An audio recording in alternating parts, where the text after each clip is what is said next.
ఈడు మా చీకమ్మ. అంటే మా తమ్ముడు. బెడ్డంతా ఖాళీ ఉంది. నేనొచ్చి పడుకున్నా. ఆ! పిల్లోస్ ఉన్నాయి. అన్నీ ఉన్నాయి. కానీ నా కాలే కావాలంట అయ్యగారికి. చీకమ్మకి. ఎన్ని సార్లు పిల్లో ఇస్తా పెట్టుకో అంటే వద్దంట. నాదే కావాలంట చీకుగాడికి. పాపం. అక్కడ రూమ్‌లో ఉంటే ఎప్పుడు ఒక్కడే ఉంటాడు పాపం. రీల్స్ చూస్తాండు. పిలుస్తున్నా కూడా పలకట్లేదు. "ఏం చేస్తున్నావురా చీకమ్మ" అంటే రీల్సే చూత్తండది. నా కాళ్ళనుకున్నావా? లేకపోతే దివాన్ సెట్ లేదంటే సోఫా సెట్ అనుకుంటున్నావా నువ్వు అనంటే అవునంటాండు. మళ్ళా తర్వాత కాదంటాండు. ఇటు చూడవే అంటే జస్ట్ అట్లా చేసి ఇట్లా ఇచ్చి ఇటు చూస్తున్నాడు వాడు.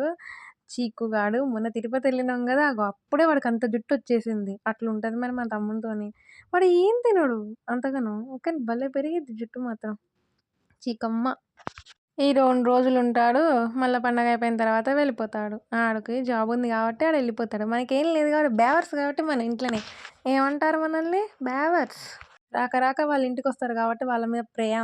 మనం ఎప్పుడు ఇంట్లోనే పడి సత్తాం గాబట్టి, ఇది అడిగిపోద్దిలే. పెళ్లి జేత్తే అత్తగారింటికి తప్ప.